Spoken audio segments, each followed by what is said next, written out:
ತ್ರಿಪುರಾ ರಾಜ್ಯದಿಂದ ರೈಲಿನಲ್ಲಿ ಗಾಂಜಾ ತಂದು ಬೆಂಗಳೂರಿನ ವಿದ್ಯಾರ್ಥಿಗಳಿಗೆ ಹಾಗೂ ಟೆಕ್ಕಿಗಳಿಗೆ ಮಾರಾಟ ಮಾಡುತ್ತಿದ್ದ ಡ್ರಗ್ಸ್ ಪೆಡ್ಲರ್ನನ್ನ ಬಂಧಿಸಿ ಆತನಿಂದ ಲಕ್ಷಾಂತರ ರೂಪಾಯಿ ಮೌಲ್ಯದ ಗಾಂಜಾವನ್ನ ವಶಕ್ಕೆ ಪಡೆದುಕೊಂಡ ಬೆಂಗಳೂರು ಎಚ್ಎಸ್ಆರ್ ಲೇಔಟ್ ಪೊಲೀಸ್ ಠಾಣೆಯ ಪೊಲೀಸ್ ಇನ್ಸ್ಪೆಕ್ಟರ್ ಹರೀಶ್ ಕುಮಾರ್ ಮತ್ತು ತಂಡ ಯಶಸ್ವಿಯಾಗಿದ್ದಾರೆ.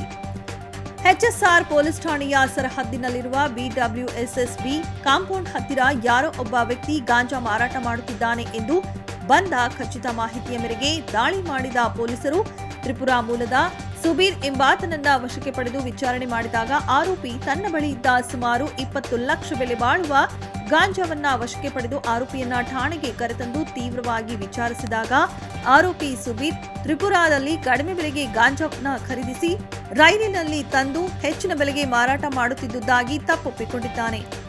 ಆರೋಪಿಯ ವಿರುದ್ಧ ಎನ್ಡಿಪಿಎಸ್ ಕಾಯ್ದೆ ಅಡಿ ಪ್ರಕರಣವನ್ನ ದಾಖಲಿಸಿ ತನಿಖೆ ಚುರುಕುಗೊಳಿಸಲಾಗಿದೆ ಎಂದು ನಗರ ಪೊಲೀಸ್ ಆಯುಕ್ತ ಸೀಮಂತ್ ಕುಮಾರ್ ಸಿಂಗ್ ಅವರು ತಮ್ಮ ವಾರದ ಪತ್ರಿಕಾಗೋಷ್ಠಿಯಲ್ಲಿ ತಿಳಿಸಿದ್ದಾರೆ.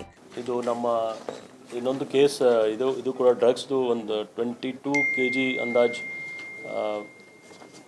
ಗಾಂಜಾ ಸಿಕ್ಕಿದೆ. ಅಂದಾಜು 13,40,000 ವ್ಯಾಲ್ಯೂ ಇದೆ. ಇದು ಕೂಡ ನಮ್ಮ ಎಚ್ಎಸ್ಆರ್ ಪೊಲೀಸ್ ಸ್ಟೇಷನ್ ವ್ಯಾಪ್ತಿಯಲ್ಲಿ ಕೇಸ್ ಪತ್ತೆಯಾಗಿದೆ.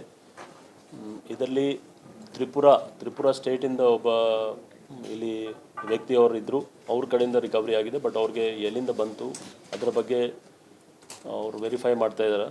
ಇನ್ನು ಈ ಯಶಸ್ವಿ ಕಾರ್ಯಾಚರಣೆಯನ್ನ ಬೆಂಗಳೂರು ಆಗ್ನೇಯ ವಿಭಾಗದ ಡಿಸಿಪಿ ಸಾರಾ ಫಾತಿಮಾ ಅವರ ನೇತೃತ್ವದಲ್ಲಿ ಮಡಿವಾಳ ಉಪವಿಭಾಗದ ಎಸಿಪಿ ವಾಸುದೇವ್ ಅವರ ಮಾರ್ಗದರ್ಶನದಲ್ಲಿ ಎಚ್ಎಸ್ಆರ್ ಪೊಲೀಸ್ ಠಾಣೆಯ police inspector PM Harish Kumar ಮತ್ತು ಅಧಿಕಾರಿ ಸಿಬ್ಬಂದಿಗಳ ತಂಡ ಪ್ರಕರಣವನ್ನ ಪತ್ತೆ ಹಚ್ಚುವಲ್ಲಿ ಯಶಸ್ವಿಯಾಗಿದ್ದಾರೆ.